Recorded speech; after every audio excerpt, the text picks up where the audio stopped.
nos instruir.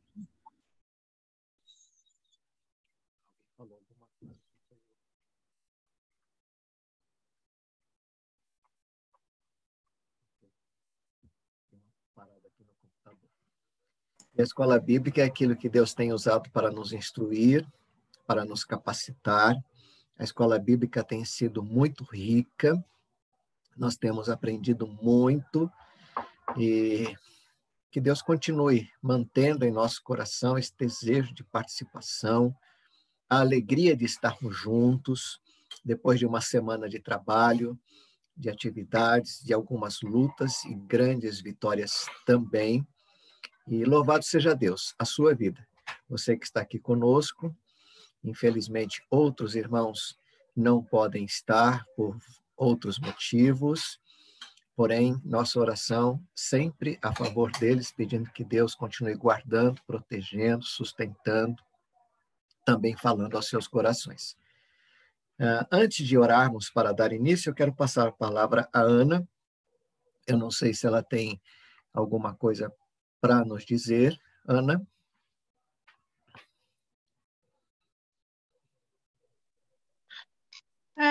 Na verdade, não, pastor. Pode orar, né, e passar a palavra direto para a Sueli. O que eu queria dizer é que, assim, hoje eu fui surpreendida, né? Recebi muitas fotos já das famílias. Começou bem cedo, né? E depois eu vou estar passando para o Felipe. E quem não me passou ainda, pode me passar. Mas, assim, na parte da manhã, porque eu preciso passar para o Felipe para ele estar editando para passar no culto à noite, tá bom? Tá ótimo. Que bom, né? Que bom. Graças a Deus por isso. Vamos orar então, e desde já, irmã Sueli, agradecemos ter aceito o convite para nos falar nesta manhã. Creio que será muito proveitoso, Deus estará usando a sua vida. Vamos orar para que Deus nos abençoe. Obrigado, Senhor. Nós te louvamos por estarmos juntos nesta manhã. Queremos, Deus, nos colocar em tuas mãos, pedir que o Senhor continue nos falando através daquilo que nós vamos ouvir, através da irmã Sueli, da tua palavra. Ó Deus, esteja nos capacitando, dando-nos sabedoria, iluminando a nossa mente, o nosso coração, e que o Senhor realmente use a vida da irmã Sueli. Ó Deus, toma ela em tuas mãos. Ajuda, Senhor, no seu lar, no seu trabalho, e que nesta manhã, Deus, sejamos impactados com o teu poder, com a tua palavra, com o agir do Senhor em nossas vidas. Amém. Nós te louvamos por cada irmão que está aqui. Amém. E pedimos a Deus, no nome de Jesus, que o Senhor abençoe aqueles que não puderam estar. Alcança-os, ó Deus, com a tua misericórdia, com a tua graça, com o teu poder. E, ó Deus, nos permita sempre a alegria de estarmos juntos aprendendo mais a respeito da tua vontade através da tua palavra. Amém. Assim nós oramos, agradecidos, em nome de Jesus. Amém. Amém. Mas, Sueli, a irmã tem até 15 para as 11, 10 para as 11, tá ok? Que Deus te use nesta manhã em nossas vidas. Fique à vontade. Amém. Amém, irmãos. Bom dia a todos novamente. Estamos finalizando o mês da família, né? Graças a Deus por isso, por tudo que tivemos durante esse mês. E quando a Ana me passou o tema, né, Ana, eu até fiquei meio assim, porque eu estou passando por uma situação com meu pai, e naquele momento que ela me passou, eu falei, nem respondi, né, Ana? Eu falei, Ana, hoje eu não estou com cabeça para responder, porque eu estava vindo do médico, meu pai, a gente tinha descoberto um problema nele, mas aí é o que eu falei para a Patrícia essa semana, quando vem esses convites assim, né, para a gente falar, não tem como recusar da palavra de Deus, né? Eu nunca consigo recusar, porque parece que toca na gente de uma maneira, porque a gente faz tanta coisa na vida secular, a gente tem que se obrigar a trabalhar, muitas vezes cansados, e fazer tanta coisa, e muitas vezes a gente recusa da palavra de Deus, né? Da igreja, de trabalhar, né? Porque sempre a gente está cansado, sobrecarregado, mas é uma coisa que eu não consigo fazer, mas assim, quando vem esses convites para falar da palavra, é uma coisa que me toca, primeiramente porque é uma maneira de eu me debruçar com mais afinco na palavra e trazer primeiramente o ensinamento para a minha vida, né? Nesses momentos parece que a gente aprende mais, né? Porque primeiro a gente tem que aplicar para nós mesmos. E a Ana me deu esse tema, que é famílias compartilhando graça e esperança. Parece ser um tema fácil, mas não é. Quando eu fui estudar, eu falei, meu Deus, o que é que eu vou falar, né? Como que eu vou falar sobre a família, sobre graça e esperança? E a gente fala de família, e família é uma coisa complicada de falar, né? A gente fala que não, mas porque todo mundo tem a sua família, com os seus defeitos, suas dificuldades, mas também tem as famílias também que a gente ama, que apesar dos defeitos, das dificuldades que a gente tem, é a nossa família. E ninguém gosta de ouvir falar mal da sua família. Por mais defeitos que ela tenha, a nossa família é perfeita, né? Lá fora, não dentro de casa, a gente sabe que não é. Mas falar de família é difícil. E eu fui buscar algumas famílias na Bíblia. E, irmãos, quando a gente olha para as famílias da Bíblia, a gente também consegue enxergar tantos problemas, tantos defeitos, tantos erros, né? Que é... Oi, minha princesa.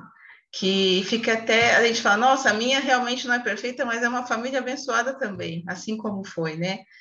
Eu busquei 2 famílias da Bíblia para falar nessa manhã. Uma a família de Abraão e a outra a família de José, que na verdade são quase da mesma genealogia, mas a gente vai ver aspectos diferentes dessa família, não tão a fundo, né? Deixa eu mostrar aqui para vocês os slides.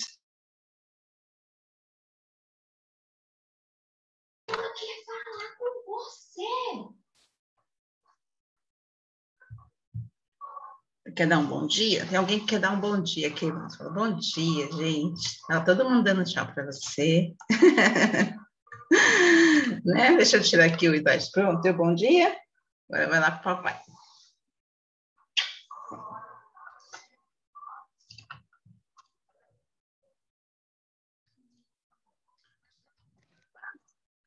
Opa. Pronto, tá aparecendo, irmãos, o slide para vocês. Ah, então tá bom. Irmãos, é a primeira vez que eu trabalho com o Zoom dessa forma, tá? Se essas coisas vocês me avisam aqui, porque eu não trabalho com esse sistema, eu trabalho com Classroom, que é outra plataforma, então essa daqui é a primeira vez que eu estou utilizando desse segmento aqui, irmãos. Irmãos, quando a gente vai falar de família... Alguém falou? Eu, a Kedma, bom dia. Oi. Se você conseguir colocar em apresentação, aí fica mais aberto para gente. Ah, então me fala onde é. No cantinho embaixo do seu lado direito tem aquela, como se fosse uma apresentação. Está escrito, até quando você põe o mouse em cima, uma telinha de... Apresentação a partir do primeiro slide, é isso? Isso. Assim? Ai, obrigada. Estou aprendendo aqui também, mas a gente vai aprendendo de tudo aqui, né? Vai trocando na setinha, tá, Su? Ah, então tá bom. Então, irmãos, falando de famílias compartilhando graça e esperança, primeiramente a gente tem que pensar o que é graça, né? Algum dos irmãos pode me dizer o que é graça?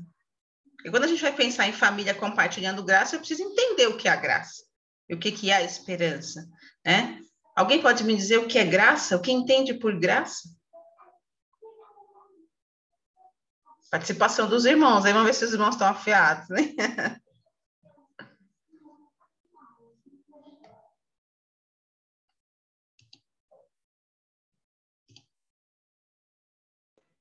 Su, eu vou participar. Bom dia, irmãos. Por favor. Eu acho que graça, como a gente sempre ouve na igreja, é um favor não merecido, né? Então, pode ser, no caso, estamos falando da questão cristã, mas se alguém faz alguma coisa que, por mim, que eu não tinha um merecimento, isso é graça. Mais alguém quer participar, irmãos? É bom quando os irmãos participam, né? Que um contribui, um acrescenta aqui, outro ali.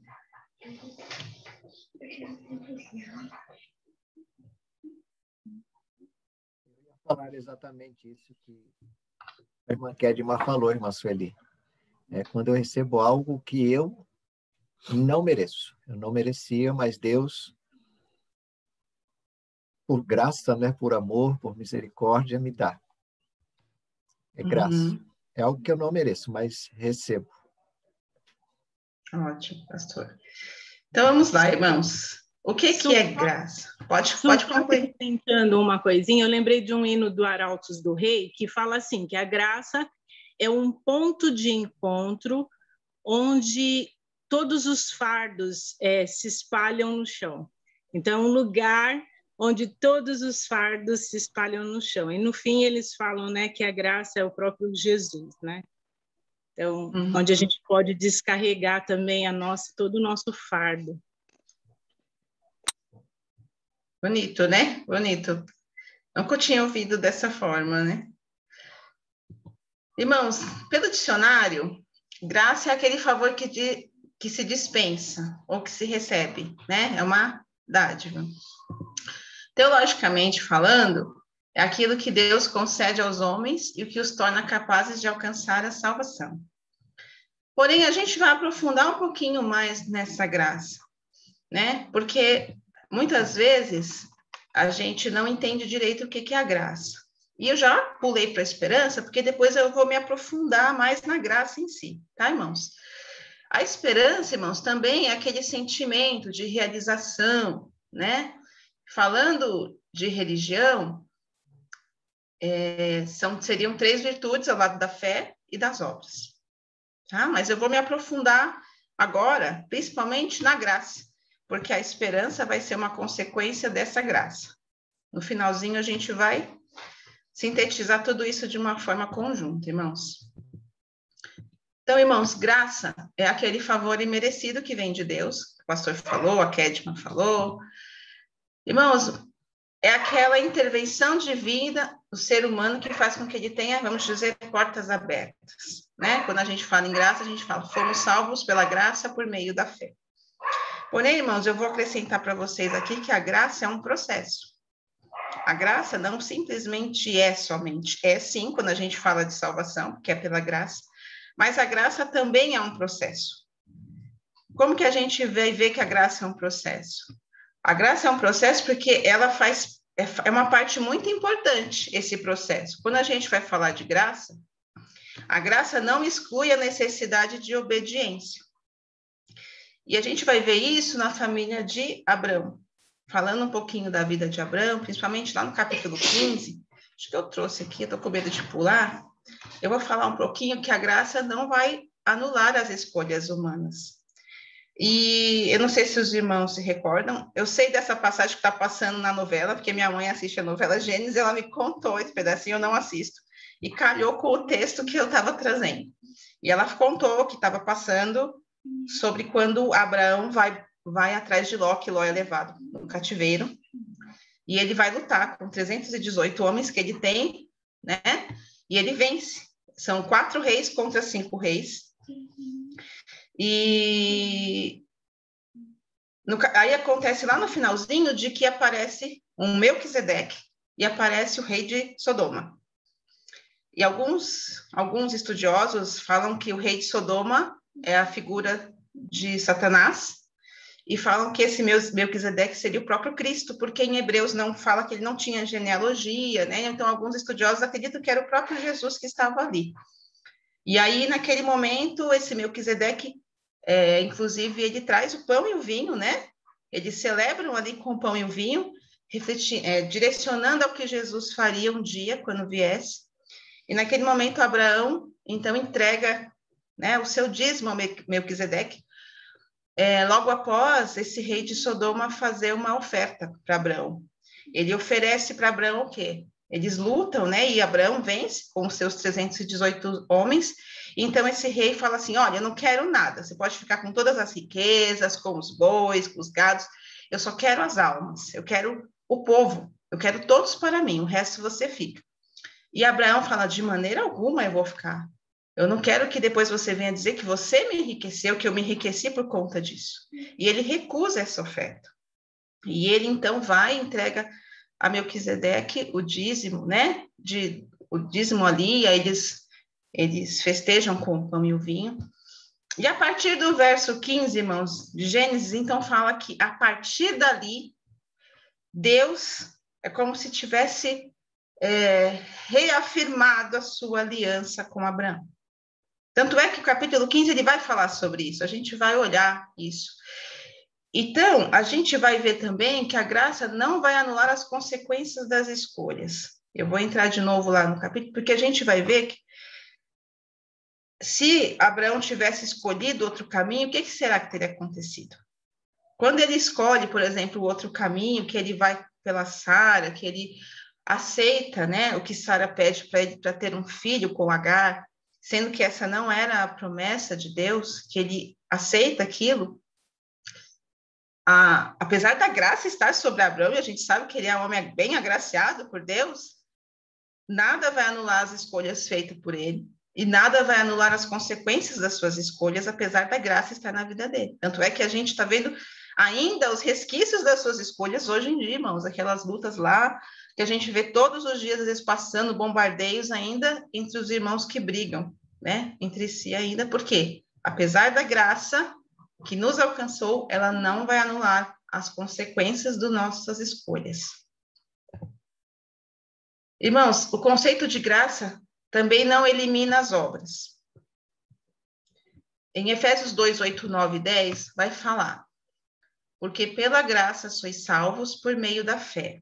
E isto não vem de vós, é dom de Deus. Não vem das obras para que ninguém se glorie, porque somos feitura sua, criados em Cristo Jesus para as boas obras, as quais Deus preparou para que andássemos nela. Então, irmãos, o conceito de graça ele é muito mais abrangente, né? Ele é um percurso. Então, a partir do momento que Abraão ali, ele aceita a proposta de Deus, eu vou andar com Deus, eu vou direcionar, ele entrega o dízimo, ele pactua com Deus, Deus fala, bom, eu estou aqui, eu sempre estive aqui. A diferença é que eu preciso que você escolha estar comigo. E aí começa o processo da graça. E a graça superabunda na vida de Abraão, porque ele escolhe andar pela graça.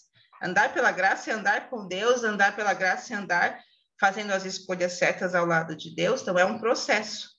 Porque senão a gente vai pensar assim, bom, eu sou agraciado, eu posso fazer o que eu quiser, a graça está sobre mim. Mas lembrando que a graça está sobre você, mas ela não vai anular as suas escolhas e nem as consequências que virão dela. Então, isso tem que ficar bem certo, porque senão a gente tem um pensamento assim, Jesus já me salvou, estou salvo, não preciso fazer mais nada, mesmo que eu erre, eu estou salva, mas as consequências virão, irmãos. E às vezes a gente não entende porque muitos irmãos passam por dificuldades, por problemas graves, porque às vezes eles esquecem das suas escolhas anteriores, ano passado, que ainda as consequências estão vindo. É o que acontece com Abraão, quando a gente fala de Ismael, né? Quando a gente fala de Isaac, que os irmãos brigam até hoje, justamente por causa de uma escolha equivocada, não era para ter sido feito. Então, irmãos, a graça é esse processo. É um processo complicado, irmãos. Difícil até, né? Porque não é fácil andar pela graça. Você tem sempre, irmãos, sempre que você escolhe andar pela graça, sempre vai haver dois caminhos na sua frente. Sempre alguém vai aparecer te dando um outro caminho, que às vezes para você parece mais fácil. Eu vou resolver meu problema agora, mas será que esse era o caminho que Deus queria para você? E às vezes a gente tem que optar pelo caminho mais árduo, mais longo, porque o fim dele é o melhor, né? E vai eliminar as minhas consequências futuras daquele meu pensamento não adiantado nesse momento, né? Não pensado o que pode vir no futuro, irmãos. Eu não fui salvo pelas obras, mas para as obras. Falando ainda em conceito de graça, as obras, irmãos, é uma consequência dessa graça, que é uma consequência que me vamos dizer assim, não seria uma obrigação, mas seria assim como se é uma coisa automática, irmãos. A partir do momento que nós somos salvos pela graça, não tem como nós não vivermos pelas obras. É uma mudança espiritual que tem que ocorrer dentro de nós, né? É uma mudança que tem que nascer de dentro para fora. A partir do momento que a graça me envolve, que eu vivo pela graça, que eu fui salvo pela graça, o meu comportamento muda com relação a essas obras. Uma coisa automática. O meu coração não pode ser o mesmo duro, né, ainda daquele passado. Ele tem que ser transformado. E essas obras têm que aparecer em mim. Então, quando você sai do propósito, você vai ter consequências. É aquilo que eu falei, sintetizando. A graça permanece ali, Deus perdoa as suas dificuldades, os seus erros, mas você irá arcar com aquelas consequências da sua escolha. E aí está o capítulo de Gênesis, né, que eu acabei adiantando e falando, que depois dessas coisas veio a palavra do Senhor a Abraão. Então, depois da escolha dele em aceitar de dar o dízimo a Melquisedeque e não escolher pela propositura do rei de Sodoma.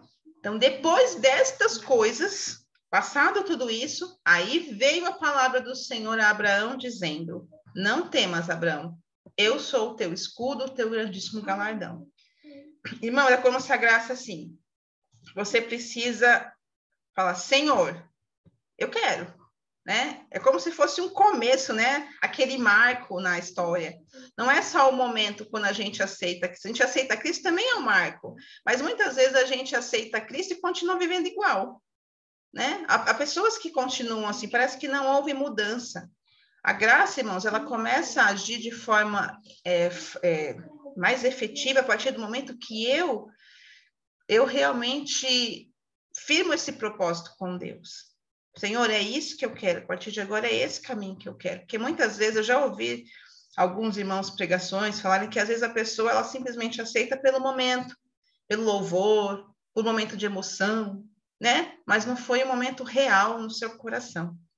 Mas Deus, ele lê o nosso coração, irmãos. E quando ele lê que realmente você aceita esse propósito de andar pelos seus caminhos, que você é salvo realmente e aceita que a graça faça diferença na sua vida e comece esse processo, aí sim é quando a graça realmente atua na sua vida, né? A gente não tem como ler o coração do irmão, né? Às vezes o irmão está lá chorando no momento de culto, ele aceita, mas aceita de repente por um problema que ele está vivendo, e aquele momento a palavra falou, aquele hino tocou, ele chorou. Mas, irmãos, passou ali, a vida dele não mudou, porque não foi real, não tocou no coração. O propósito não atingiu ainda. Mas quando Deus lê com o nosso coração que o propósito é real, que há mudança de vida, mudança de comportamento, é aí que a graça vai fluir. E aí começa o processo da graça. E é o processo que a gente vai caminhar com Deus. E Deus vai cuidar da gente, né? Vai abrir as portas, vamos dizer assim. É um caminhar, irmãos. É um caminhar de Deus, né? Em todas as coisas, irmãos, pequenas e grandes, no nosso lar, na nossa família, né? Às vezes a gente acha que o problema é minúsculo, mas Deus cuida dos problemas minúsculos também, porque Ele nos envolve e muitas vezes nos atinge de forma, né, voraz, assim, nos machuca, e Deus também está cuidando, né? Porque Deus cuida de cada um.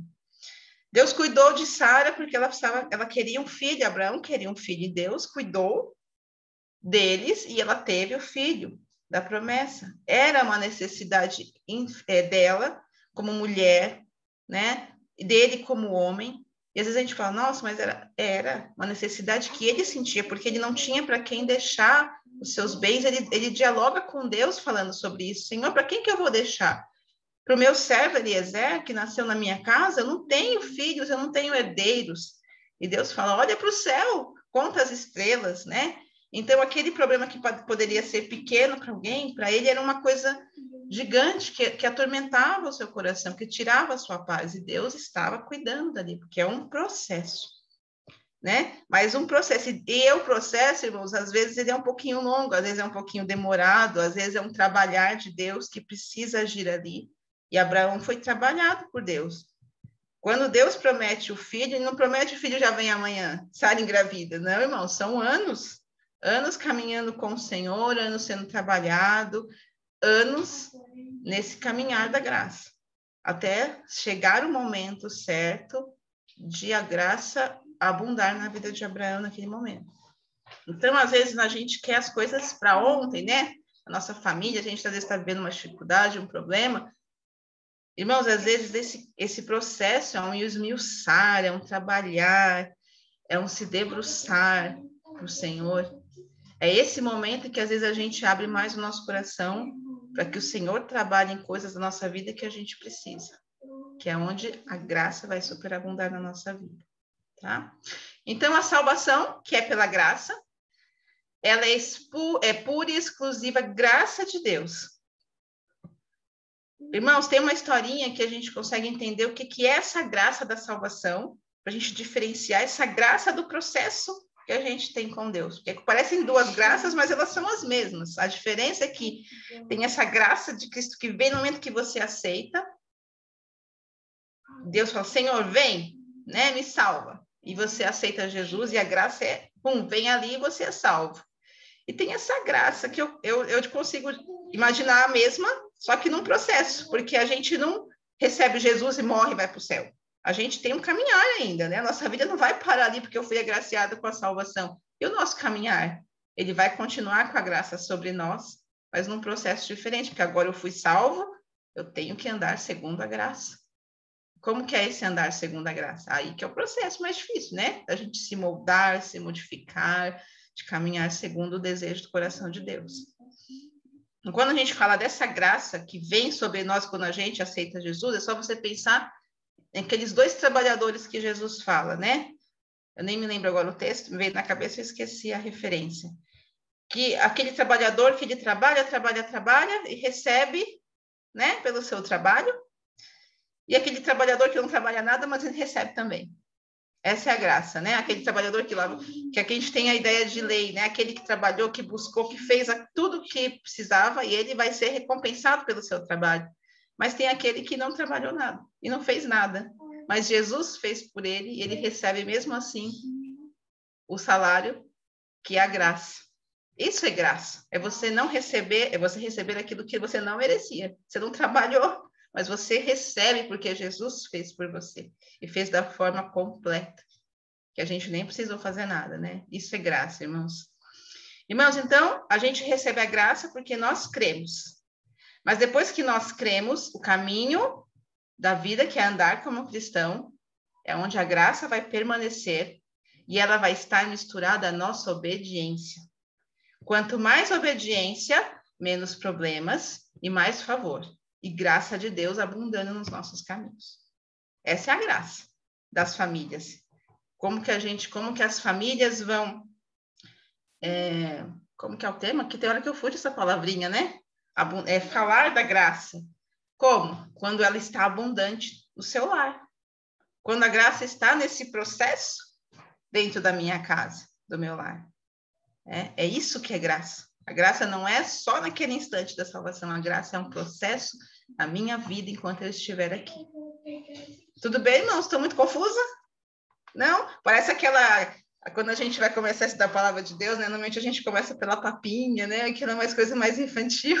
Aí quando a gente vem com aquela comida já mais, né? Condensada, arroz, feijão, às vezes é mais difícil, né? A gente tem que ir mastigando devagarinho para poder entender que realmente a graça é isso, irmãos. Tudo bem, irmãos? Alguém quer falar? Tá com dúvida? Eu vou devagar. É bastante coisa, irmãos, para a gente pensar, né?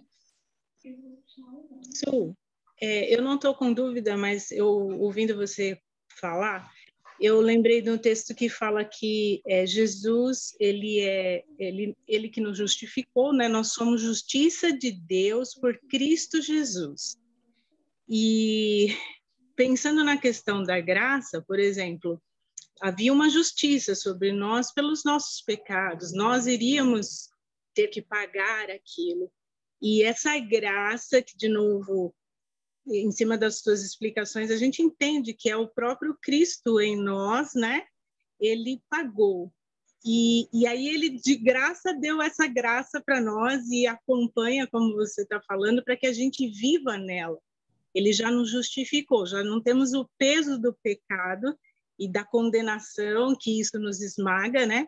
Mas podemos viver olhando para ele e obedecendo e usufruindo desse favor que ele nos deu, né? Isso é maravilhoso. Eu acho que dentro da questão da nossa humanidade, e a gente sabe que a gente tem que conviver com o nosso pecado dia a dia, ou as nossas dificuldades, quando a gente realmente, no meio de uma situação difícil, dentro de nós mesmos, olhamos para Cristo, isso nos traz de novo aquela esperança de falar, não, vale a pena, né? Vale a pena obedecer, seguir a Cristo e usufruir, então, dessa graça, né? De agora e no porvir, né? Para a eternidade. É só uma palavra aí que eu fui pensando enquanto você foi falando também. É isso mesmo, Kedma. É que muitas vezes a gente não consegue pensar dessa forma, né? Que a graça está nesse caminhar com Cristo. Que a gente sempre pensa assim, eu já fui agraciada pela salvação, então já estou com a graça. Mas a gente tem que lembrar da graça nesse processo. Toda vez que eu vou para o meu trabalho, as escolhas que eu vou fazer ali, a maneira como que eu vou me portar, o que eu vou falar, as minhas atitudes, né? Mas às vezes a gente não pensa. A gente age, às vezes, por impulso ou pela situação, e a gente pode, de repente, escolher uma situação que não agrada a Deus, e virão as consequências sobre nós, daquela atitude, né? Eu me lembro de uma vez, irmão, quando eu comecei a trabalhar lá no colégio, a Kedma trabalhou lá comigo, né, Kedma, na secretaria, ela sabia como é. Quando eu iniciei lá, irmãos, não havia um controle do dinheiro que entrava na escola. Era assim, entrava dinheiro e jogavam numa gaveta, porque assim, a gente vendia uniforme, a gente vendia livro, pagavam-se as mensalidades ali e não havia um controle, irmãos. E eu não sabia. Havia uma câmera atrás de mim, muito pequena. Eu nem tinha ideia, irmãos. E aquele dinheiro entrava e ficava aquele montante na gaveta. E eu, irmãos, eu tive assim... Quando eu vi aquilo, eu fiquei desesperada. Eu falei, Senhor do céu. Né? Eu comecei a controlar, eu fiz um livro, eu pedi para o meu chefe preparar uma caixa, onde ele tinha a chave com o cadeado, e eu depositava aquele dinheirinho ali, eu fazia o controle. E aí eu entregava esse livro para ele no final do dia, porque me deu um desespero muito grande de ver aquela situação, irmãos. Qualquer pessoa entrava ali e pegava aquele dinheiro. Eu me lembro que a minha chefe depois me chamou e falou, Sueli, a gente observava você, se você pegava o dinheiro. E ela me falou, irmãos, que houve bênção depois daquilo que eu comecei a fazer, assim, porque eu acho que pessoas pegavam mesmo o dinheiro, não havia um controle, né? Mas eu respondi para ela, eu falei, mas eu não fiz isso pensando na senhora, no seu esposo. Eu fiz isso porque eu tenho um Deus que está sobre a minha vida.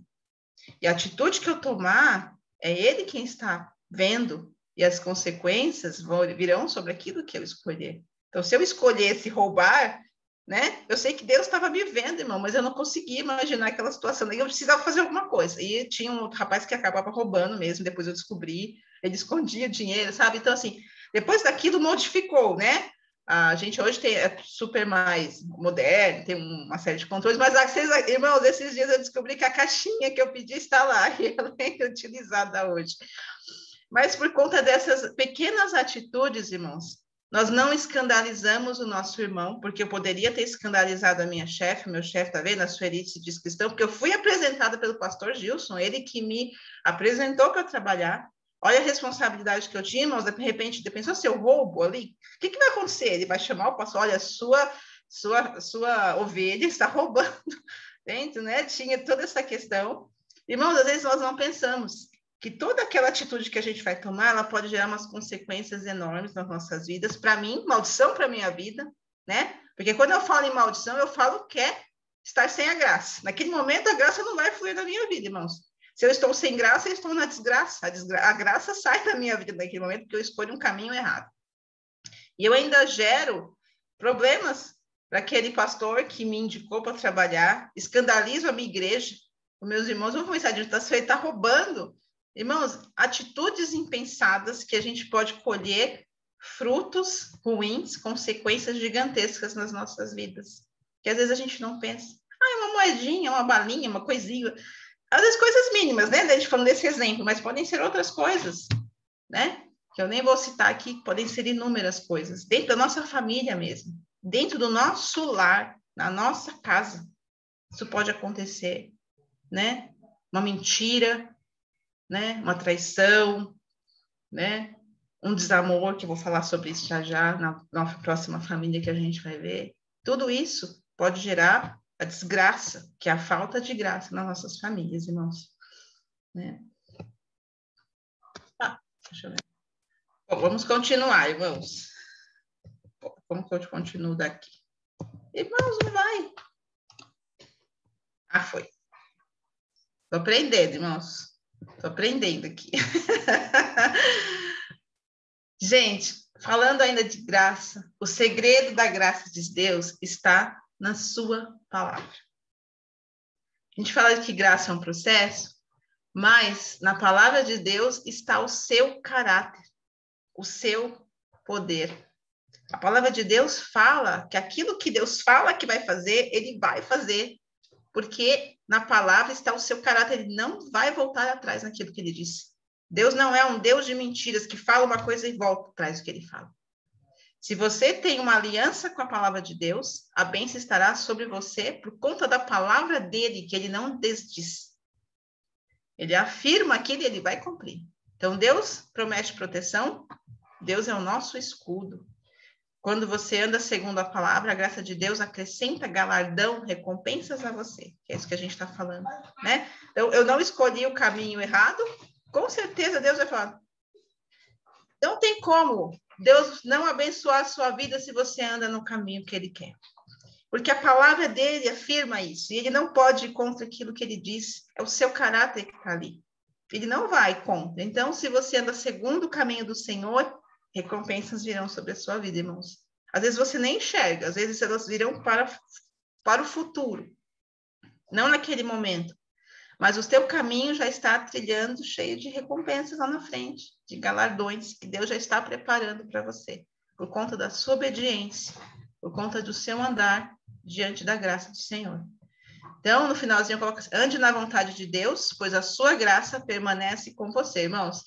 Deixa a gente pensar assim, qual que é o melhor caminho? Andar com o Senhor, onde a graça estará sempre comigo, ou andar pelo caminho mais fácil, onde a graça não estará, eu andarei em desgraça. É que muitas vezes a gente não consegue separar.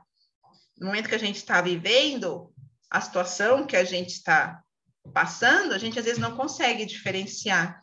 E aí é o momento que a gente tem que se debruçar na palavra do Senhor e orar e escolher o melhor caminho para que a graça permaneça sobre as nossas vidas. Irmãos, tem coisas tão pequenininhas que a gente nem percebe, né? Coisas muito minuciosas, coisas que você fala, nossa, mas isso, né? Eu me lembro de uma vez, olha aí os causos, negócio de contar causos, igual a minha mãe fala que gosta de contar os causos, né? Mas é que às vezes essas histórias nos enchem de experiências que nos ajudam a compreender melhor. Eu me lembro que eu tirei a carta antes do Leandro, a gente começou a namorar, eu tinha 17, ele tinha 18. Tô nova aí, tá? Eu tô com 25, tá? Faz tempo, né? Já faz tempo. E eu tirei a carta antes dele. E ele não tirou. E ele lembra que ele foi tirar. E ele tem problema de sinusite. No dia ele passou mal. Ele teve muita tontura e ele reprovou. Irmãos, e ele... Na hora que ele reprovou, o rapaz ofereceu. Você não quer tirar a carta? É R$300. Vamos supor. Não nem me lembro o valor agora. Se você pagar agora, você já leva a carta. Ele falou, de maneira nenhuma. E ele chegou na minha casa falando isso. E eu me lembro que acho que foi minha mãe, não sei, ou meu pai. Não me... Como você não aceitou uma coisa dessa? E ele olhou aquilo para mim assim, e depois eu conversei com ele e falei, você está certíssimo, né? Como que eu vou me deixar me corromper por essas coisas, né? Às vezes uma coisa pequena, mas ele estaria sendo corrompido e ele estava indo contra aquilo que ele acreditava.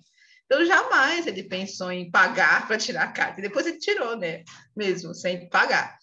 Né? Mas às vezes você começa a perceber que coisas pequenininhas vão entrando na nossa vida sorrateiramente, né?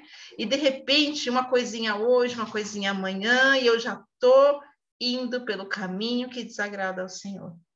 A gente começa sempre pelo pequeno, irmãos. Nunca vai ser uma coisa grande, né? É sempre uma coisinha hoje, uma coisinha amanhã, que vai me tirando do caminho do Senhor, do caminho da graça.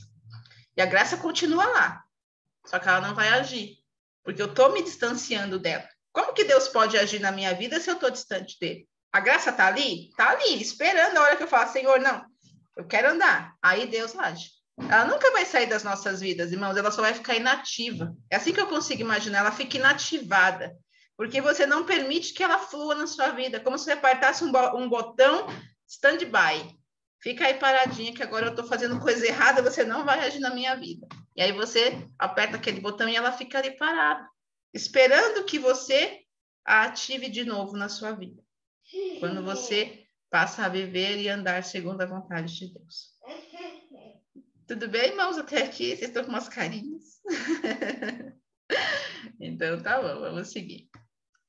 Irmãos, falando agora mesmo de família, né? Porque a gente estava entendendo que era esse conceito de graça, né?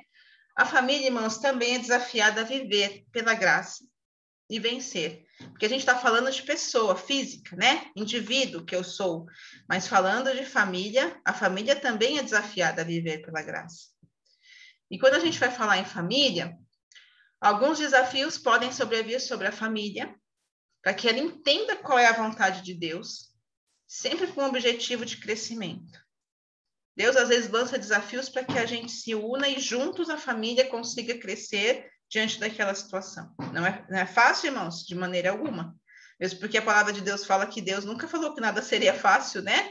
Mas que Ele sempre estaria conosco. Ok?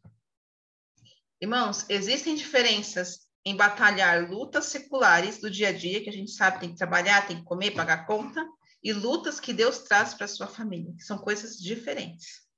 Às vezes Deus tem um trabalhar porque alguma coisa está errada na família, e Deus precisa esmiuçar e mexer naquele negócio ali, para que a família seja saudável, né? Para que a família se torne saudável e consiga receber a graça do Senhor.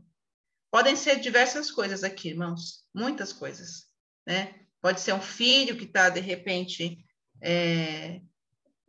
distante de Deus, que o Senhor precisa que aquela família se debruce mais, que ore, que chore, que se derrame, que busque por aquela pessoa. Pode ser inúmeros problemas, irmãos, que podem sobrevir sobre a família.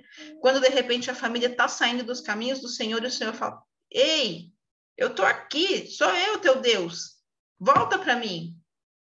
Olha, eu estou aqui, eu vou te cutucar. Deus vai cutucar aquela família, vamos dizer assim, para que ela se volte para o Senhor, para que ela não se perca, porque o Senhor ama as famílias, Ele não quer que nenhuma delas se perca, irmãos.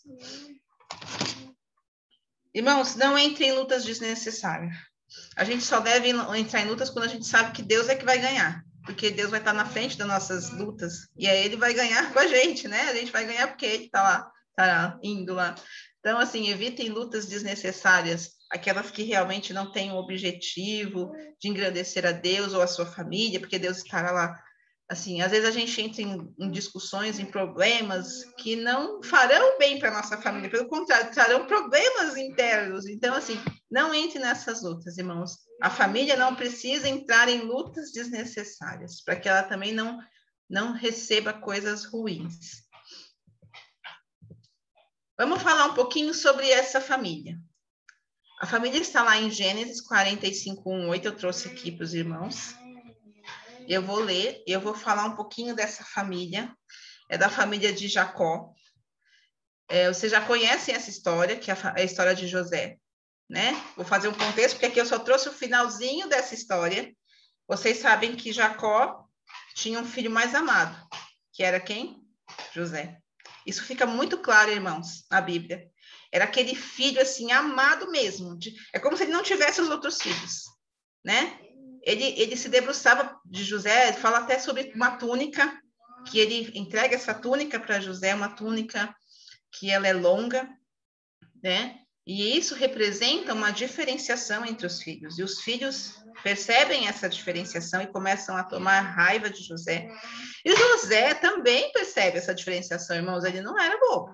E ele se aproveita dessa diferenciação para, vamos dizer assim, às vezes contar mentira dos seus irmãos, aumentar as coisas que os irmãos faziam para ganhar o favor do pai, né? Os filhos também fazem isso, né? E os irmãos começam a pegar essa raiva do irmão.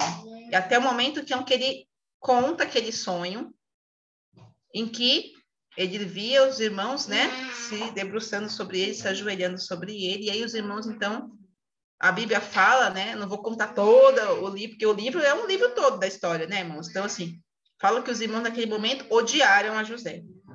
E aí decidem, então, matar José. Judá não permite, fala, não, pelo amor de Deus, não vai matar ele. Então, vendem José. E a gente sabe de todo o contexto da história. Irmãos, e aqui eu trouxe só o finalzinho dessa história, que aqui José já homem, porque naquela época José devia ter uns 15, 17 anos, quando ele é vendido. Aqui não, ele já era homem, por volta dos 40 anos, já. E quando ele vê os irmãos, percebe aquele momento, que é o momento que ele vai se revelar para os irmãos, que ele não podia se conter, a Bíblia fala isso, né? Então, José não podia se conter diante de todos os que estavam com ele, clamou, faze sair daqui a todo homem, ninguém ficou com ele, quando José se deu a conhecer a seus irmãos. e levantou a sua voz com choro, de maneira que os egípcios o ouviam, e a casa de Faraó o ouviu. E disse José a seus irmãos: eu sou José. Vive ainda meu pai? E seus irmãos não lhe puderam responder, porque estavam pasmados diante da sua face. E disse José a seus irmãos: peço-vos, chegai-vos a mim. E chegaram-se. Então disse ele: eu sou José, o vosso irmão, a quem vendestes para o Egito. Agora, pois, não vos entristeçais, nem vos pese aos vossos olhos, por me haverdes vendido para cá. Porque para a conservação da vida, Deus me enviou adiante de vós. Porque já houve 2 anos de fome na terra, e ainda restam 5 anos em que não haverá lavoura nem cega. Pelo que Deus me enviou adiante de vós, para conservar vossa sucessão na terra, e para guardar-vos em vida por um grande livramento. Assim não foste vós que me enviaste para cá, senão Deus, que me tem posto por pai de Faraó e por senhor de toda a sua casa, como regente em toda a terra do Egito. Irmãos, a gente começa essa história, uma história de uma família complicada. E a gente sabe que o final dela, graças a Deus, é um final bom, né? Mas o Senhor também precisou trabalhar muito na vida de José. Deus trabalha na vida de José todos esses anos. Ele vai preso, ele vive como servo. E Deus é um trabalhar. Deus já tinha um plano lá na frente, né? Mas a gente percebe o problema dessa família. Havia problemas aqui, irmãos. Havia desamor, havia ódio, havia contendas, né? Os filhos fazem com o pai a mesma coisa que o pai tinha feito com o pai dele, né? Porque vocês conseguem perceber, Jacó era o enganador. Ele engana o pai para receber a bênção de Esaú. E depois os filhos enganam o pai mentindo sobre o irmão. Então, quer dizer, consegue compreender que é uma sequência de problemas dentro da família que vai vindo de geração, vai passando, ó, continua lá aquele problema, e precisa ser trabalhado, irmão. Deus vai trabalhar. Às vezes pode pensar assim, mas que forma? Não importa, Deus trabalhou, né? Infelizmente, a gente teve problemas aí, não que foi culpa de Deus essas coisas, né, dos irmãos, mas assim, por quê? Porque o pai, no caso Jacó, não soube, né, como agir com os seus filhos. Havia essa diferenciação pelo próprio pai. Mesmo ele já sendo um senhor de cabelos brancos, ele não conseguia, irmão, né? E Deus trabalha na vida de Jacó ali, e trabalha na vida dos filhos e do próprio José. Deus precisava trabalhar naquela família, irmão, e Deus vai trabalhar. Às vezes, mesmo nas lutas, nas dificuldades que a gente está passando, Deus está trabalhando. Às vezes a gente não enxerga, mas Deus está trabalhando para que o final seja bom, né? Então, o que a gente pode ver dessa família? Eles tinham inveja uns dos outros, havia um egoísmo ali, havia disputas entre os irmãos, principalmente dos irmãos com o próprio José, que era tido como queridinho, né? Às vezes na família a gente tem isso. Ah, porque o papai só ama ele. Ah, porque o papai só ama ela. Tudo é para ela, né? Aquela disputa entre os irmãos dentro do lar. Havia dor, irmão. Essa dor aí que José amargava, né? Por tantos anos, essa dor que ficou. Porque imagina a dor de José.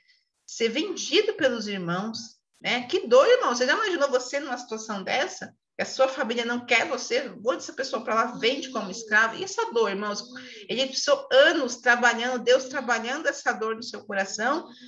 E Deus trabalha, irmão, porque quando ele enxerga a família, ele vê os irmãos, ele não se revolta contra os irmãos. Ele não manda prender, matar todo mundo. Ah, agora vão me vingar, olha o que vocês fizeram comigo. Ele não lança sobre os irmãos aquela dor. Pelo contrário, ele fala, não foi vocês que me mandaram, foi Deus. Porque Deus precisava que eu estivesse aqui. Porque a fome no Egito, e foi Deus que me manda para cá. Então, ele não vai lançar a sua dor sobre os irmãos, nem a sua raiva, nem a sua ira, porque aqui Deus já havia trabalhado no seu coração. Mas havia aquela dor, irmão, com certeza. Foram anos e anos aquela dor, pensando, por que fizeram isso comigo? Né? Eu não sou irmãos como ele, meu pai como está. Aquela dor ele não tinha nem como voltar, irmãos. Então, é uma dor que foi sendo trabalhada. Com certeza, os irmãos também tinham isso. Que apesar deles terem feito... Olivia, leva o papai, ela quer o banheiro, por favor. Então, apesar dos irmãos... Ah, tá aqui, princesa. Pega aqui para ela ali, por favor. Então, assim, apesar dos irmãos, é casa que tem criança, não tem jeito. Às vezes eu tô dando aula na escola, então elas aqui pedem boneca, pedem não sei o quê, né? E elas ficam aqui ao redor de mim, né? Parece que eu tenho um imã, assim, que elas ficam aqui pertinho de mim. Então, irmãos, apesar disso, a gente também sabe que essa dor dos irmãos também existia ali. Porque a dor de José ser o preferido pelo pai, por que que ele é o preferido? Aquela mágoa que vai corroendo, né, os relacionamentos. A dor de ter vendido o irmão, de saber como será que ele está. Com certeza passou na cabeça deles, irmão. Será que ele está bem? Porque é irmão, irmãos. Apesar de tudo isso, eles amavam José. Eles tinham essa dor pela diferenciação, pela maneira como que foram criados, um sendo diferenciado do outro. José era o querido, José era o mais amado, José era o mais, né? Tudo era José. Os irmãos, eles brigam, né? A gente briga, eu sei disso porque eu tenho 8, né? Comigo são 9, então a gente sempre brigou. Mas, assim, apesar das dificuldades, nós nos amamos. E ninguém quer o mal do outro. E eu tenho certeza que os irmãos de José também o amavam. Né? E aquele momento, daquela dificuldade, eles tomam vamos resolver isso agora. Chega de José ser o querido. Agora vamos tirar o querido do papai da história. Né? Mas fica, irmãos, fica esse problema no coração deles também. Né? Eles brigavam. Havia esse problema relacional na família. E o desamor. Quando há o desamor na família é complicado, né, irmãos? Porque começa a machucar tanto um ao outro que você começa a neutralizar o amor que você sente pelo outro. Ele está lá, mas ele não é mais latente, né? Você vai matando ele aos pouquinhos até o momento que você não sente nada pela pessoa, né? É o desamor que a gente vê na família, né? A frieza, né? É isso que acontece muitas vezes nas famílias. Que não pode acontecer, irmãos. Que Deus precisa abundar a graça dentro do lar para que a gente não veja isso. Aí você fala assim, nossa, muitas vezes a gente não olha. Olha as famílias da Bíblia, irmãos. Quantos problemas, quantas dificuldades, né? E às vezes a gente olha para nós e fala assim, nossa, então a minha não tem dificuldade nenhuma. Tem também, irmãos. É que é a graça de Deus que cuida das nossas famílias e nos ajuda a andar com elas. Com todos os problemas. A gente vê as famílias da Bíblia, a gente fala, nossa, um monte de problema. E todas elas são vitoriosas porque Deus age ali. É a graça de Deus que cuida, porque nós somos seres humanos falhos, cheios de defeitos e problemas. O que nos faz andar e caminhar é a graça de Deus. Tudo bem, irmãos? Alguém quer falar alguma coisa? Estamos aqui. Eu quero, irmã Sueli. Primeiro deixa eu pontuar, você falou que não existe família perfeita e não existe mesmo. E quando nós vemos na Bíblia os textos, né, que mostram a imperfeição da família, isso é muito bom. Isso traz à tona para nós o sermos pecadores. E como pecadores, nós somos tendentes a erros, a decisões precipitadas, a pecados. E louvado seja Deus, irmã Sueli, pela graça atuante de Deus em nós, porque esta graça nos faz ver os erros, ver os pecados e as decisões erradas que nós tomamos. E sempre o Evangelho propõe para nós um recomeço, uma nova história, uma nova vida, um novo direcionamento. Isto é graça, é a ação realmente da graça de Deus em nós e nas famílias. Mas algo interessante também é a questão da preferência. E isso a Bíblia também traz, essa questão de preferência entre filhos. Os filhos, eles são diferentes. Você disse que eu não sabia, agora eu fiquei espantado. Você tem 8, vocês são em 8, aliás, né? Somos em 9. Em 9. Nós somos em 5. A minha família, somos em 5. E realmente os filhos, eles são muito diferentes. Nascidos de uma mesma mãe, mas são diferentes. E às vezes nós incorremos no erro de termos a preferência e de expressarmos esta preferência entre um filho e outro. Por exemplo, José, ele recebia todo ano uma túnica colorida, né? Olha só que coisa. E os demais? Ficavam somente olhando. Claro que José também, na inocência ou não, ele se aproveitava daquilo e contava os sonhos aos irmãos, e aquilo gerava no pai, né? Que filhão que eu tenho, né? Que filho abençoado este. Isso despertava nos demais o ciúme. Isso aconteceu também com o caso de Esaú, né? E Jacó. Nossa, uma coisa... Um preferia um, outro preferia outro, e vejam o problema que deu. Então, claro que Deus, na graça, ele vai direcionando a vida familiar até que os filhos amadureçam, até que os pais amadureçam, até que aprendam a lição. Mas até que se aprenda a lição, existe muita dor realmente, existe muito sofrimento, existem brigas, disputas. Isso a gente vê, né? Infelizmente, por exemplo, na prática, quando um pai que tem muita posse, né, acaba falecendo, os irmãos brigam tanto, né, para poderem receber a herança. E brigam mesmo, né? As brigas chegam a fatos muito tristes. São as preferências, né, que nós precisamos tratar, pedir a Deus que cuide de nós, porque família é família, e nós sempre vamos precisar uns dos outros. Eu preciso dos meus pais, eu preciso dos meus irmãos, eu preciso... Enfim, nós precisamos um do outro, mas é preciso que haja amadurecimento, né, irmã Sueli? Com certeza, né, pastor? E a graça de Deus é que está ali, né? Sempre agindo, porque sem ela não daria nada certo. O problema disso é o tempo que leva, né? Para esse amadurecimento. Aqui, no caso, a gente vê a família mesmo de José falando, Deus trabalhou e eles amadureceram, mas a gente vê muitas famílias que, apesar de sofrimento, de Deus trabalhando, não amadurecem e continuam sofrendo durante a vida toda, porque não se prostram à graça do Senhor, não se prostra à vontade dele, o orgulho fala mais alto, não vou abaixar a cabeça, é o que eu acredito, e aí é onde se distancia, né, de receber a graça do Senhor, de ter paz no seu lar, na sua família, né, de abundar o amor, infelizmente, pelo orgulho bobo, né, pela falta de graça na sua vida, e aí acaba sofrendo por mais tempo, né, às vezes a vida toda, né, às vezes a vida toda, às vezes morre o pai, morre o irmão, e aí não tem a oportunidade, né, de resolver isso. E aí ficam frustrados. Eu sei disso porque a minha mãe é assim, ela teve um problema relacional com a mãe dela, havia uma preferência pela segunda, minha mãe é mais velha, sempre houve a preferência pela segunda. Minha mãe nunca entendeu, e ela nunca questionou a mãe sobre isso, porque ela não ousava perguntar.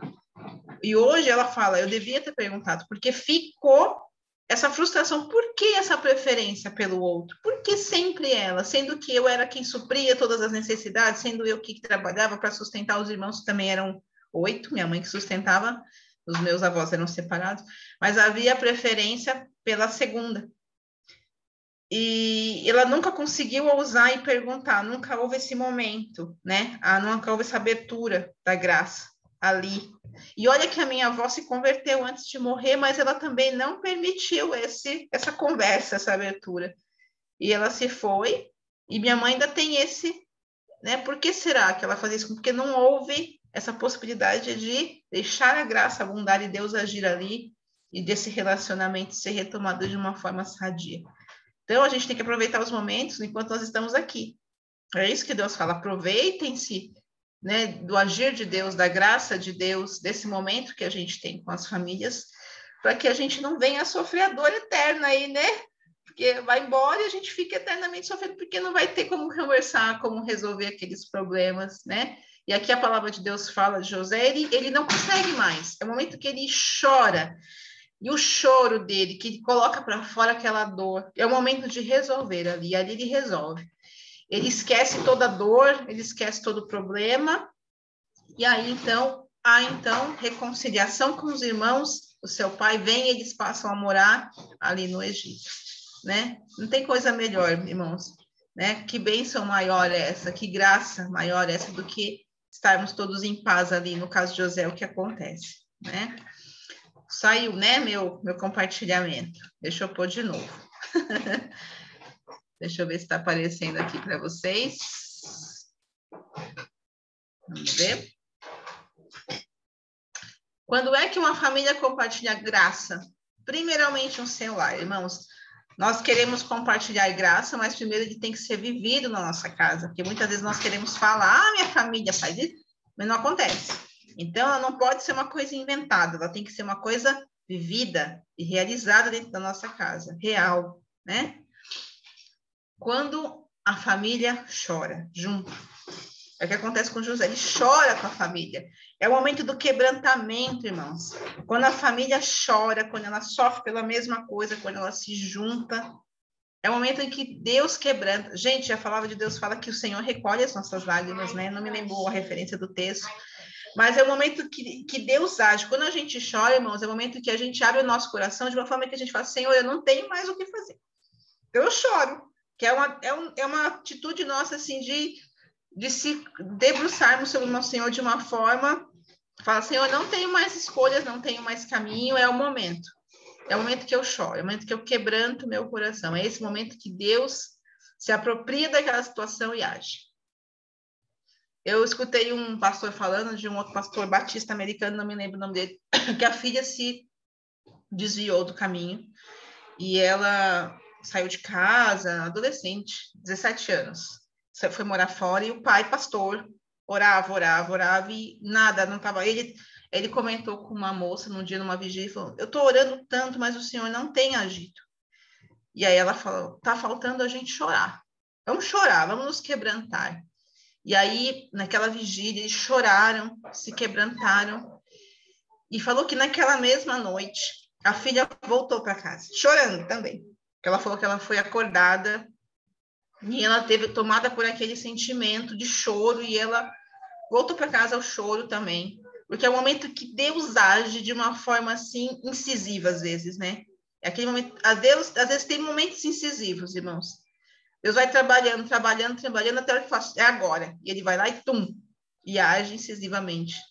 Né? A gente tem momentos assim e tem momentos em que Deus vai trabalhando ao longo da vida, né? E a gente vai no agir de Deus.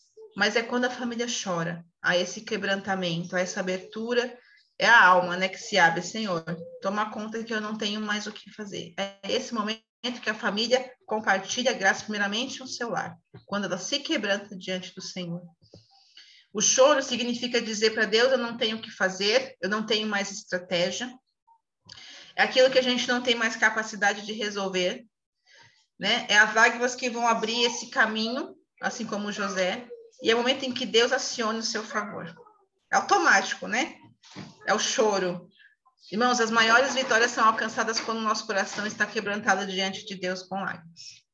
Eu sou testemunha disso. Quando eu perdi a minha segunda gestação, eu não aceitei, irmãos. Fiquei muito frustrada, né? Porque eu sempre tive dificuldade para engravidar. Da Lívia, demorei 5 anos fazendo tratamento. Quando eu engravidei da segunda vez, eu fiquei super feliz, né? Ela pedia o irmãozinho e aí eu perdi. E aí, irmãos, eu fiquei quase 2 anos, eu não conseguia engravidar de maneira alguma. Eu nem menstruava mais, que é uma coisa normal para qualquer mulher. E vai me trazendo aquele desespero, né? Porque você vai orando, Senhor, o que está acontecendo comigo? E as minhas amigas todas engravidando, os filhos nascendo e nada. E a Lívia ficou muito frustrada quando eu perdi o bebê. Ela falava muito, mexeu muito com o coração dela, porque era uma coisa que ela queria muito. Ela sonhava, ela falava que era o Pedro Henrique. Ela já tinha dado nome para o bebê. E quando eu descobri que ele tinha morrido, eu já estava indo para o 4º mês, e ele morreu, simplesmente o coração parou, e eu precisei fazer uma curetagem até. E ela ficou muito frustrada, ela falava muito naquilo, irmãos, começou a mexer até na escola com ela, sabe? Era meio complicado. Ela falava para mim, assim, por que Papai do Céu levou o Pedro Henrique? Ela falava que para mim aquilo me doía, irmãos, porque assim, não é uma coisa que eu controlo, né? Parecia que a culpa era minha. E eu queria uma companhia para ela. Ela era muito frustrada por conta disso. Apesar de eu ter 8 irmãos, ela tem 20 primos, 20 e poucos primos. Eu sou tia-avó de 4 meninas, vocês têm uma ideia, né? Porque meus irmãos já são mais velhos, eu tenho irmão de quase 60 anos. Ela era sozinha. Porque cada um com a sua vida, cada um com suas dificuldades, ela vê os primos, mas agora na pandemia ficou mais difícil, mas ela via as primas. Mas quando as primas iam embora, batia aquela solidão. Por que não tenho criança na minha casa? Ela falava assim, eu tô cansada dessa casa, não tenho criança. Esse monte de brinquedo para quê? Ela falava isso para mim, irmãos, com 4 anos de idade. Eu não quero brincar mais, não tem criança para mim brincar nessa casa. E, gente, eu pedia muito a Deus. Chorava muito e teve um momento assim em que Deus foi incisivo na minha vida, foi um momento que eu me quebrantei com uma amiga, que ela me mandou a foto quando o bebê dela nasceu. E eu me lembro que eu perdi o bebê, aí uns 6 meses depois ela engravidou e ela me mandou a foto quando a neném nasceu. Irmãos, eu me lembro que eu caí no choro no banheiro. E eu até choro bem, porque eu fechei a porta do meu quarto e eu chorei. Eu choro até hoje quando eu lembro disso, porque assim, eu me quebrantei de um jeito ali, que eu falei assim, Senhor, por que essa alegria para os outros e não para mim? Eu estou vendo, eu estou compartilhando, eu estou vivendo a alegria das minhas amigas, das minhas irmãs, e eu não posso. Por que foi tirado de mim? Eu indaguei a Deus naquele momento, irmãos. Eu realmente perguntei, por que não eu? Por que me foi tirado? Porque foi me dado e me tirado aquela alegria, porque eu queria uma companhia para a Lívia, né? E eu realmente indaguei, falei, Senhor, e eu chorei, irmãos, eu chorei tanto, porque eu acho que eu saí do banheiro roxo, aí de tanto chorar. Eu fiquei ali chorando. E aí eu me lembro que eu já tinha começado um tratamento para engravidar e não estava dando certo. Era o último mês que eu tinha que tomar 6 meses do medicamento. E se ele não desse certo, eu tinha que partir para uma... Já para fazer em vidro, né? Que fala que eu já ia tentar fazer gravidez, né? Esqueci o nome, irmãos, agora, me fugiu o nome. E eu teria que tomar umas injeções na barriga e tentar fazer, né? Através de vidro, para implantar um embrião em mim. Eu não queria fazer, irmãos, porque é um procedimento bem doloroso, né? Eu não queria, não. Eu já estava com idade, né? Eu estava com 39 já, irmãos. Olha, já estava passando o tempo, né? Fala assim, né? Para mim já, porque eu já tinha essa dificuldade de engravidar e eu já tinha perdido, então eu já tinha maior dificuldade de conseguir também um sucesso. E eu me lembro que eu tomei 5 meses o remédio e nada. E aí no 6º ela falou, ó, se não der a gente vai partir para in vitro. E eu tomei o remédio. E foi o momento que eu chorei, que eu me quebrantei ao Senhor. E eu me lembro que o Leandro saiu de férias, nós fomos, nós viajamos. E antes de eu viajar, eu tinha que fazer ultrassom, porque eu tinha que tomar o remédio, 15 dias depois eu tinha que fazer ultrassom. Era uma coisa, assim, complicada, né? Toma, e tinha que ter os dias certos para namorar com o marido, é uma coisa bem complicada, irmãos. E aí eu fiz o ultrassom. Quando eu fiz o ultrassom, a enfermeira, o médico falou para mim, olha, infelizmente você não está ovulando. E você precisa ovular. E não está dando certo. Não ovulou. Irmãos, era o último mês. Eu me lembro que eu saí assim, eu estava no CDB aqui no Tatuapé, e eu entrei no banheiro, eu falei assim, não, eu não vou abaixar minha cabeça. Irmãos, eu não sei por quê, mas assim, eu já tinha chorado tanto. Senhor, eu vou confiar no que o Senhor falou para mim. Eu lembro que eu enxuguei as lágrimas, eu saí do banheiro, minha mãe estava comigo, eu falei, vamos, que eu tinha que viajar, e nós fomos viajar. Ela falou para mim que não tinha dado certo. E quando eu voltei da viagem, eu voltei na minha médica, ela falou, e aí? Eu falei, não me instruí nem nada. Ela falou, quero um exame agora de ultrassom. Eu não posso partir para o procedimento sem ter certeza. Ela falou, você está grávida? Eu falei, não estou, porque a médica falou que eu nem ovulei. E aí eu fiz o exame e eu estava grávida, irmãos. Porque quando eu saí daquele laboratório que ela falou, não deu certo, eu falei, Senhor, a tua palavra fala que não. O Senhor vai fazer, eu sei que o Senhor vai fazer, eu vou confiar na tua palavra. E eu saí daquela esperança, assim, sabe? Porque eu já não tinha mais o que fazer, eu já tinha me debruçado, eu já tinha me quebrantado, era só pela graça de Deus. E naquele momento eu me vi na graça de Deus. Porque o remédio não deu certo. Ela falou para mim que não tinha funcionado, e quem funcionou em mim foi a própria graça de Deus mesmo. Porque eu já não tinha mais. Ela já falou para mim que não tinha dado e que eu tinha que partir, então, para inseminação artificial. E quando eu peguei o exame, eu até me lembro, porque eu comecei a chorar no computador. A Lívia, com 4 anos, liga para o pai e fala, pai, liga aqui em casa rápido, que acho que aconteceu alguma coisa, acho que a mãe está grávida, porque ela está chorando. E aí ele ligou, e eu falei, nossa, eu nem tive oportunidade de contar, né? Porque ela mesmo já contou. Mas, assim, irmãos, é o momento de quebrantamento. É o momento que Deus age incisivamente, às vezes, na nossa vida.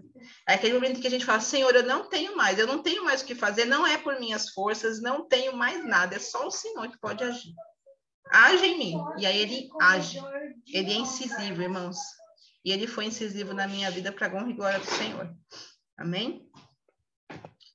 Irmãos, quando é que uma família ela consegue compartilhar graça? Quando ela luta com o ânimo renovado. É aí que o Senhor renova o nosso ânimo, né? Quando a gente está em dificuldades, tem hora que a gente pensa, será que vai valer a pena? Às vezes tem pessoas na nossa família que quanto a gente mais fala, quanto mais a gente exorta, quanto mais, né? Mais parece que endurece o coração, né? Mas assim, o Senhor fala que apesar de tudo, o Senhor fala, não desista, né? Não importa o que esteja acontecendo. Ele sempre reanima a gente. Ânimo renovado não é fruto de facilidade. Normalmente é no caos que a gente renova o nosso ânimo, né? Quando a gente fala, não tenho mais o que fazer, Senhor, me dá forças para continuar. É aí que o Senhor fala, não vou desistir, não desista, eu sou contigo. É nesse momento que o Senhor renova o nosso ânimo, renova a nossa família, e é onde Deus faz a obra. É onde Deus muda o coração das pessoas. É Deus, irmãos, não há outra forma. É a graça do Senhor que age, que renova o nosso ânimo e que muda o coração das pessoas. Irmão, deixa eu até ver a hora, que eu nem estou vendo a hora aqui. Meu Deus, já 10 para as 11? Deixa eu correr. Deixa eu correr, irmãos, para a gente finalizar aqui. A gente vai falando, não vê o horário, né? Irmãos, quando a família entra lá no campo de batalhas. Deixa eu passar, voltei, né, irmãos? Aqui. Ô, Su, Oi, desculpa, meu coração tá aqui, eu ia falar e você falou do horário, aí eu falei, eu vou segurar, mas assim, eu queria compartilhar com vocês, porque assim, ouvindo o teu testemunho, eu lembro dele, você fez a gente lembrar, e isso reviveu, e me veio à mente, ao coração, uma questão que, assim, todos nós, no contexto da nossa família, nós somos parte de uma família, a gente tem dificuldades. Você contou uma que você viveu na tua família mesmo, com o Leandro, tua menina e tal. E eu tenho a minha família, que é a minha família também, de 8 pessoas, graças a Deus todos vivos, e o meu contexto de família. Mas todo ano, no mês da família, no mês de maio, era um mês difícil, é um mês difícil para mim, porque eu pensava também, como jovem, né? Sempre pensei na questão de formar a minha família. E também, muito parecido com o teu testemunho, em muitos momentos eu falei, Senhor, mas os anos estão passando e eu não tenho a minha família. Por quê, Senhor? Isso eu estou falando, esse testemunho, você contou um seu, que era em relação a ter filhos, e eu acredito que cada irmão, cada irmã aqui nesse momento pode lembrar de uma luta específica e diferente da nossa. Mas o certo é que cada um de nós tem um desafio na questão, agora falando, hoje é o último dia do mês da família, no contexto familiar. E Deus, ele tem, eu por muitos anos também, eu não entendi e sempre sofri um bocado por essa questão, considerando que eu ainda não formei a minha família, mas e Deus vai trabalhando, assim como você estava falando que trabalhou na vida de José, com certeza Deus trabalhou na sua vida, na vida do Leandro, fortalecendo fé, fortalecendo estruturas, né? Então, é difícil nós, na nossa humanidade, não olhando de novo para a questão da graça, porque quando a gente olha para a graça, a gente se sente amado. Porque quando a gente não olha para ela e a gente olha só para as circunstâncias, a gente se sente desfavorecido. Mas quando nós, independente, em detrimento da circunstância nossa, nós olhamos para Cristo e a sua graça, a gente consegue ver todo o favor que nós recebemos até agora em detrimento do que nós não alcançamos. Isso nos consola, né? E entendemos o quanto Deus tem de bom para nós, tem feito de bom, e também, sem às vezes nós esperarmos, nós recebemos, como você recebeu a sua bênção, né? Que hoje está grandona aí. E a gente também alcançará, né, dentro da graça, aquilo que o Senhor tem para nós. Então, eu queria muito, sempre quis falar isso, né? Como eu estou num contexto de irmãos que me conhecem há muitos anos, e às vezes eu tenho outros irmãos, amigas, né, e amigos que não se casaram, ainda não formaram suas próprias famílias, e tem também, às vezes, esse apertinho no coração. Mas Deus, ele cuida da família, nós participantes de uma família e também da futura, se for a vontade dele que nós a tenhamos, de forma muito especial. Ele não esquece a gente de forma alguma, em detalhe algum, e a gente vai aprendendo dentro da questão do contexto e dos nossos erros também, né? Das consequências daquilo que a gente conversou no começo da aula, né? Que embora a graça, muitas vezes nós vivemos consequências das nossas escolhas e tudo mais, né? Mas é maravilhoso. Eu queria compartilhar isso porque o seu testemunho tocou meu coração também nisso, e eu acredito que eu falando também, existem outros que estão escutando também, que têm alguma dificuldade, às vezes ainda não recebeu a sua bênção, meu irmão e minha irmã, né? Mas o Senhor, ele cuida de nós, ele sabe realmente o tempo certo e o que ele tem reservado para a nossa vida. Queria também compartilhar isso com vocês, embora peguei um pouquinho do tempo a isso. Não, mas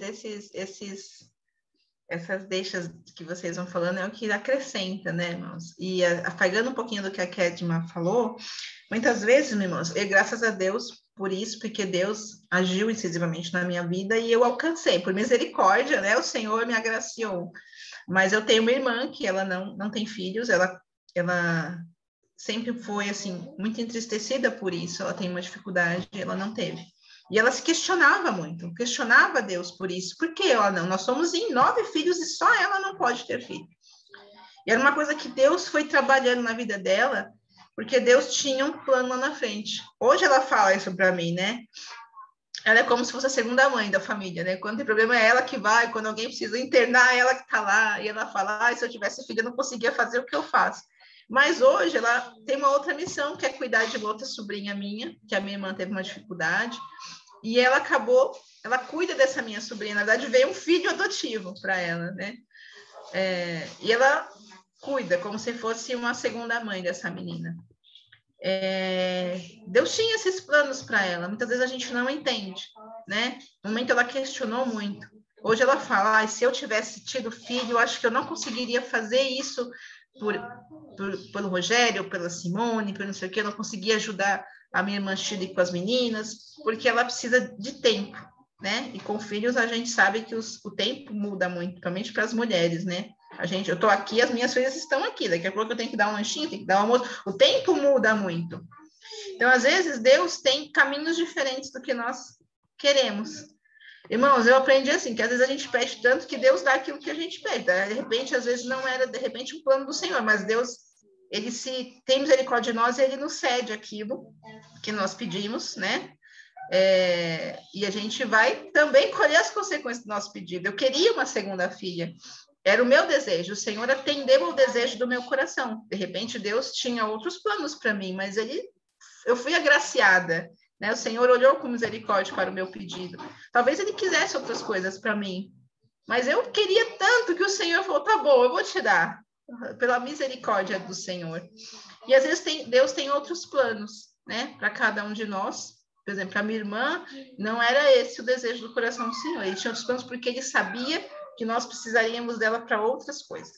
E hoje, nesse trabalhar, ela consegue enxergar que, na verdade, foi melhor assim, porque ela precisava agora, desse momento, de ter tempo, às vezes, para cuidar da mãe ou da irmã, da sobrinha.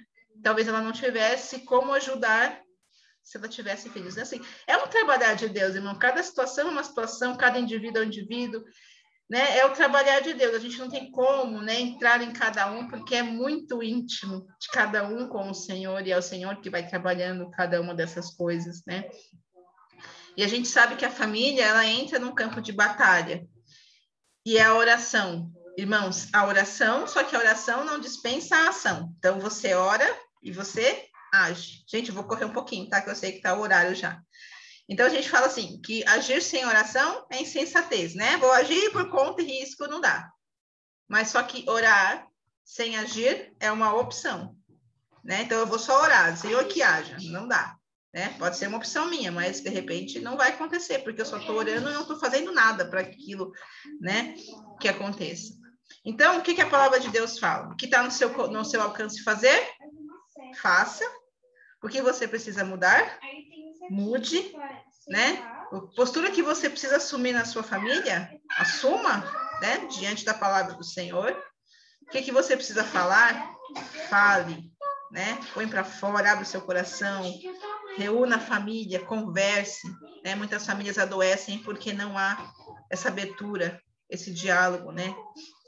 Essa liberdade, né? Essa intimidade. As famílias estão perdendo essa intimidade, muitas conversam só pelo WhatsApp, né? Não sentam mais, não se rodeiam, não senta à mesa, não toca no outro, não abre o seu coração, né? A gente precisa falar, irmãos, porque aquilo que a gente guarda vai amargurando, vai crescendo, vai virando uma chaga tão grande, né? Porque depois, para você curar... Aqui eu tenho um propósito, irmãos, eu sou chata, vou falar rapidinho, mas assim, eu não deixo passar nada, irmãos, qualquer problema tem que resolver na hora. Seja com as minhas filhas, seja com meu esposo. Eu não consigo dormir sem resolver aquele problema. Às vezes eu espero as meninas dormir, eu falo, vou lá, cutuco ele. A gente não resolveu aqui. E eu não consigo dormir sem resolver, irmãos. Mas por quê? Porque eu não quero deixar aquilo crescer. A gente não pode permitir que uma coisinha desse tamanho vire um monstro. Porque você vai alimentando, às vezes, coisas que não era real. E a mulher tem uma visão, o homem tem outra, né? A mulher é mais emoção, às vezes a gente está pensando coisas que não tem nada a ver, que o homem falou, mas não era aquilo que ele pensou. Mas a gente está pensando assim. E quando você resolve, é como se estancasse, né? Resolveu, parou, aquele você nem lembra mais, já sumiu, passou. Agora, quando você não resolve, parece que você vai cutucando todo dia, perfurando aquela ferida, ela vai crescendo, né? Então, precisa falar, irmãos, fale, não deixe para depois. Fale mesmo, resolva, tá? O que Deus promete não é ausência de luta, e sim vitória certa, irmãos. Quando a gente luta com o Senhor, Ele está lá para nos ajudar a vencer. Não é jornada fácil, é chegada segura. Deus estará conosco. A gente vai lutar, vai lá lutar, vai ser difícil, mas a gente vai chegar seguramente com o Senhor. Não desista. Não importa o tamanho do problema, não aceite nada menos do que a plena vitória de Deus na sua casa. Não se contente com meias vitórias. A palavra do Senhor sempre ou é isso ou é aquilo, não é mais ou menos, né? Deus não faz nada pela metade. Então, também não aceite, bom, tá melhorando um pouquinho, então vamos parar. Não. Então, tem que ser... Se vai mudar, muda direito. Não muda pela metade, porque depois volta o problema, né? Não nada que fica sem resolver por completo, fomenta de novo problemas, né? Então, a gente tem que resolver das maneiras certas. Deixa eu correr, irmão. Quando é que a família compartilha esperança? Irmãos, nós temos uma esperança que muitos não têm. Não sejamos ignorantes acerca dos que já dormem, para que não vos entristeçais como os demais que não têm esperança. Nós temos uma esperança, irmãos, e essa que faz a diferença nas nossas famílias. A nossa esperança se consolida em Jesus. Nós só compartilhamos aquilo que temos. Nós temos Jesus, nós compartilhamos graça e esperança, porque é o que nós temos na nossa família. Então, quando é que a gente tem esperança? Quando a gente crê que Deus está sentado no trono, porque é Ele que tem o controle de todas as coisas. Eu creio num Deus que tem o controle das coisas na minha família. E aí tem a palavra de Isaías que fala que no ano em que morreu o rei Uzias, ele viu o Senhor assentado sobre um trono. Irmãos, qual que é a ideia de rei? É aquele que manda, né? A gente não vive mais uma monarquia, né? Mas a gente ainda tem muitos países, mas quando a gente olha para o passado, a gente sabe que o rei é que determinava todas as coisas, inclusive sobre a vida ou morte de uma pessoa. E é isso que é o papel do Senhor. Deus, Ele está sentado no trono, Ele tem todo o poder, Ele tem toda a autoridade, e Ele é digno de confiança. Tem alguém que não confia em Deus? Deus jamais fez alguma coisa para você desconfiar dele, né? Deus é a sua palavra testemunha do seu caráter. Eu falei sobre isso no começo da aula, né? Quando a gente crê que Deus é o nosso sustentador na nossa família. É assim que a gente tem esperança. A gente sabe que é Deus que tem toda a autoridade sobre a nossa vida. A gente está debaixo da autoridade de Deus. Vou ter que correr um pouquinho, irmãos. Quando é que as famílias compartilham a esperança? Quando nós cremos que a cruz e o túmulo estão vazios e há um rei assentado no trono, cuidando das nossas vidas e das nossas famílias, em todas as circunstâncias, sejam pequenas ou grandes, os problemas enfrentados. E aí, a gente sabe que o Altíssimo é traduzido por Elion, que significa o tamanho de Deus. Em Isaías 40:15, ele fala um pouquinho sobre isso, que ele fala que as nações são consideradas como a gota de um balde, como um pó miúdo das balanças, e ele levanta as ilhas como uma coisa bem pequenina. Você vê a grandeza de Deus nas nossas vidas, né? A gente tem que enxergar que Deus não está conosco sempre. E aí eu até trouxe o Salmo 91, que fala que a gente está habitando no esconderijo do Altíssimo. Gente, o que é habitar a sombra do esconderijo do Altíssimo, a sombra do Onipotente? Imagina você debaixo de uma sombra de uma árvore enorme, né? Ali você descansa, repousando, ele cobre você com as penas dele, embaixo das asas. E a gente está seguro, irmãos, né? Deus toma a gente de uma forma que a gente não há o que temer, nem a seta, nem a bala que voa de dia, nem nada que vai chegar aqui, porque é o Senhor que nos esconde com a sua sombra e nos guarda, para que a gente esteja seguro, né? E aí a gente invoca e ele fala, e eu lhe responderei, né? Que ele vai estar conosco no dia da angústia, né? Tudo isso Deus fala nesse salmo, que é maravilhoso. Eu não vou falar mais dele, senão a gente não vai dar tempo, porque eu tinha preparado para mim falar dele, mas não vai dar pelo tempo que a gente está aqui. Irmãos, tudo isso e muito mais. Não sei como que eu tiro aqui agora, mas tudo bem. Estou apanhando ainda aqui. Mas o que eu queria trazer aqui para os irmãos, né? Falar um pouquinho sobre, entender um pouquinho o que era essa graça, porque muita gente fala de graça, mas não entende o que é a graça em si, né? Acho que a gente conseguiu perceber um pouquinho da maneira como a graça age na nossa vida, seja na salvação, seja no nosso caminhar, no dia a dia, nas nossas famílias. Então, a gente compartilha a graça quando a gente anda com o Senhor e a gente compartilha a esperança quando a gente crê que é Jesus quem nos dirige, é Ele que está sentado no trono, dirigindo as nossas vidas, comandando o nosso caminhar, no dia a dia, secularmente, a nossa família, no nosso lar, em todos os momentos da nossa vida, irmãos. Eu espero que tenha conseguido, assim, levar um pouquinho, né, daquilo que eu primeiro fui buscar para mim, né, e que o Senhor faça, assim, essa palavra abundar no coração dos irmãos, aquilo que eu não consegui trazer, que o Senhor complete no coração dos irmãos. Amém? Obrigada por escutar eu aqui falando sem parar, já são quase 11h10, né? Eu tinha até 15 para as 11, né, pastor? Mas eu fugi um pouquinho, né? Não tem como, né? A gente vai acrescentando uma coisinha, uma outra ali, e a gente vai, né, até passando um pouquinho do tempo. Irmãos, muito obrigada. Se alguém quiser falar alguma coisa, eu dou a palavra para o pastor.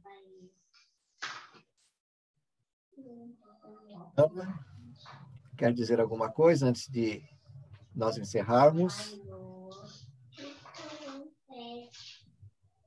O que dizer depois de uma aula dessa?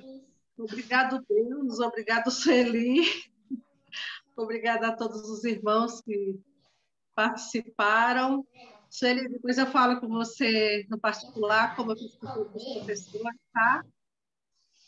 A partir de domingo, o pastor e o Jonatas assumem a EBD. Eu agradeço a todos os irmãos. Mês de maio, da minha parte, acaba aqui, né? Acaba hoje.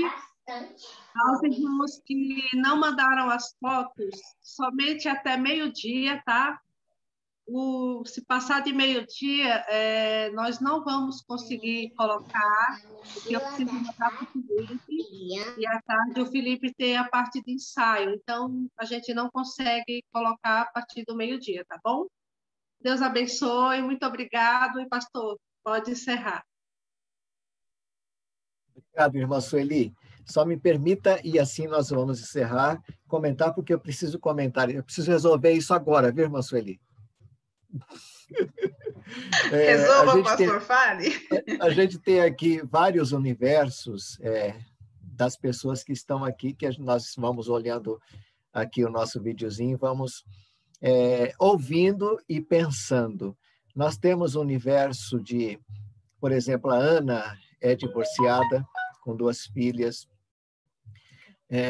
Nós temos a irmã Késia, que também é divorciada com uma filha.